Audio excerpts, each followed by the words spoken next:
Assalamualaikum warahmatullahi wabarakatuh. Perkenalkan, saya Dela Wijayanti, mahasiswi dari program studi Bimbingan dan Konseling Universitas PGRI Palembang. Baiklah teman-teman, di sini saya akan membahas materi mengenai teori karir dari Donald S. Super. Sebelum saya membahas teori tersebut, terlebih dahulu saya akan membahas mengenai biografi dari Donald S. Super. Donald S. Super lahir pada tanggal 10 Juli 1910 di Honolulu, Hawaii. Beliau wafat pada tanggal 21 Juni 1994 di Amerika. Dalam konsep teori Donald S. Super, mencanangkan suatu pandangan tentang perkembangan karir yang lingkupnya sangat luas, karena perkembangan jabatan itu dipandang sebagai suatu proses yang mencakup banyak faktor yang mempengaruhi lingkungan dan individu. Donald S. Super berasumsi bahwa, yang pertama, setiap orang memiliki perbedaan individual dalam kemampuan, kepribadian, kebutuhan, nilai, minat, sifat, dan konsep diri. Berbagai karakteristik pribadi sangat bervariasi dalam setiap individu di antara individu. Yang kedua, berdasarkan karakteristik tersebut, setiap individu masing-masing memiliki kecakapan untuk sejumlah pekerjaan. Sebagai kemampuan karakteristik kepribadian dan sifat-sifat lain begitu luas sehingga setiap orang mempunyai kemungkinan untuk berhasil dalam banyak bidang pekerjaan. Yang ketiga, setiap pekerjaan membutuhkan pola karakteristik kemampuan dan kepribadian yang cukup luas sehingga bagi setiap orang tersedia beragam pekerjaan dan setiap pekerjaan terbuka bagi bermacam-macam orang.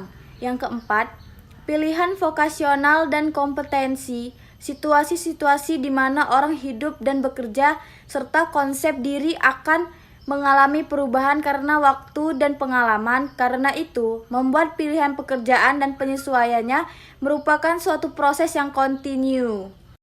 Tugas perkembangan yang pertama, kristalisasi. Usia 14-18 tahun, periode proses kognitif untuk memformulasikan sebuah tujuan vokasional umum melalui kesadaran akan sumber-sumber yang tersedia.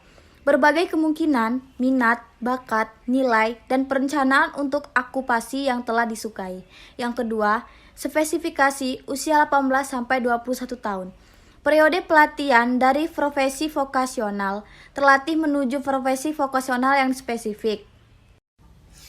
Yang ketiga, implementasi usia 21 tahun sampai 24 tahun. Periode menamatkan pendidikan atau pelatihan untuk pekerjaan yang disukai dan memasuki dunia kerja. Yang keempat, stabilitasi usia 24 tahun sampai 35 tahun. Periode mengkonfir karir yang disukai dengan pengalaman kerja yang sesungguhnya dan penggunaan bakat untuk menunjukkan bahwa pilihan karir sudah tepat. Yang kelima, konsolidasi usia 35 tahun ke atas. Periode pembinaan kemampanan karir dengan meraih kemajuan, status, dan senioritas. Pola karir menurut Super untuk pria dan wanita. Pola karir untuk pria, yang pertama, klasifikasi pola-pola. Pola karir stabil, klasifikasi karir, pekerjaan-pekerjaan terampil, profesional, dan manajerial. Klasifikasi awal memasuki karir dengan periode kerja yang kecil atau tanpa pekerjaan. Yang kedua, pola karir konvensional. Pekerjaan-pekerjaan klerikal, keterampil, dan manajerial. Periode mencoba pekerjaan diikuti dengan masuk ke dalam suatu pola yang stabil. Yang ketiga, pola karir tidak stabil. Pekerjaan-pekerjaan rumah tangga dengan klerikal, pekerjaan semi terampil. Sejumlah percobaan kerja yang mengaruh pada pekerjaan sementara stabil diikuti oleh percobaan kerja berikutnya. Yang keempat, pola karir dengan percobaan yang berulang-ulang, pekerjaan-pekerjaan rumah tangga dan pekerjaan semi terampil. Pola karir untuk wanita. Yang pertama, karakteristik pola karir ibu rumah tangga yang stabil. Yang kedua, pola karir konvensional memasuki dunia kerja setelah SMA atau perguruan tinggi, sekedar untuk mengisi waktu luang sebelum menikah. Selanjutnya menjadi ibu rumah tangga penuh waktu. Yang ketiga, pola karir kerja stabil. Memasuki dunia kerja sesudah mengikuti pelatihan dan memandang pekerjaannya sebagai karir seumur hidup. Yang keempat, pola karir double track. Memasuki dunia kerja lalu menikah dan maupun karir untuk menjadi ibu rumah tangga penuh waktu dan mungkin kembali ke dalam karir tergantung pada situasi di rumah. Yang kelima, pola karir tak stabil.